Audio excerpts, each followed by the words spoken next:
বন্ধুরা, আলু দিয়ে মুরগির ঝোল সহজ পদ্ধতিতে করব। প্রথমে আমি তেল দিয়ে দিলাম,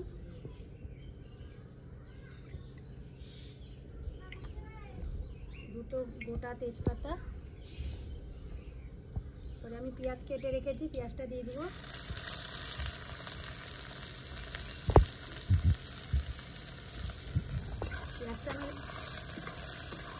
আমার পেঁয়াজটা বাদামি হয়ে গেছে।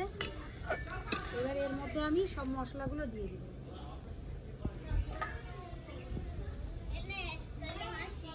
লবণ স্বাদ অনুযায়ী দিয়ে দিবেন, হলুদ গুঁড়ো, লঙ্কা গুঁড়ো। আমি এখানে আদা রসুন বেটে রেখেছি, দিয়ে দিলাম। জিরা বেটে রেখেছি, 1 চা চামচ জিরা।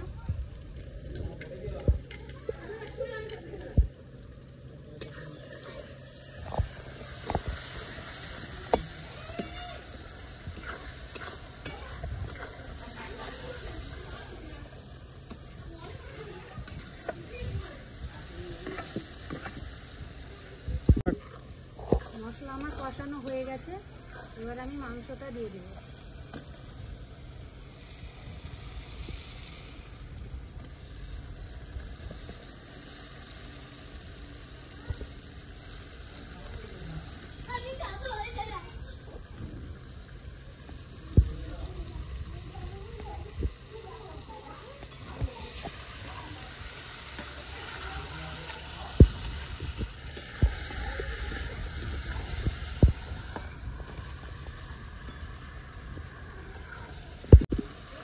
এত গরম পড়েছে, এই গরমে একটু আলু দিয়ে পাতলা পাতলা ঝোল করব। বাড়িতে সবাই এসেছে বেড়াতে, ওরা বললো পাতলা একটু ঝোল করো। আমি কয়েকটা কাঁচা লঙ্কা নিয়ে নিয়েছি গোটা, 1 চা চামচ লঙ্কার গুঁড়ো দিয়েছি, তো এই জন্য লঙ্কাগুলো চিড়ে চিড়ে আমি দিয়ে দেবো।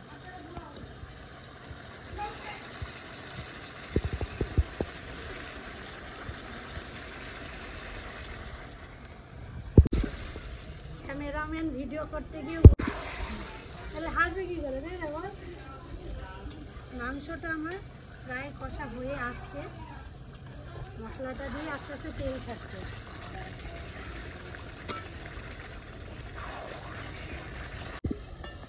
মাংস প্রায় আমার কষা হয়ে এসেছে, তো আমার টকবক করে ফুটছে। মাংস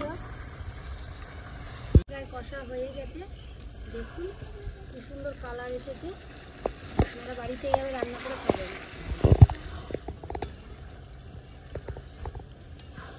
আলু আমি আগে থেকে সিদ্ধ করে রেখেছি, সেদ্ধ আলুটা আমি দিয়ে দেবো।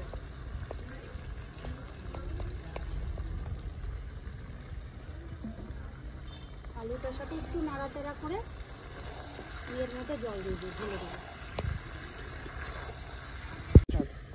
সেদ্ধ আলুটা দিয়ে আমি 5 মিনিট কষিয়ে নিলাম। এবার আমি এর মধ্যে জল দিয়ে দেবো।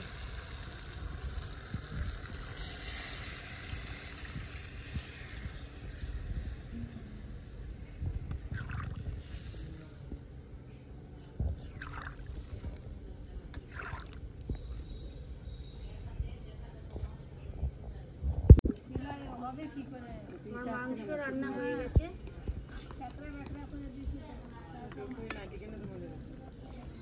একটু গরম মশলা দিয়ে নামিয়ে দেবো।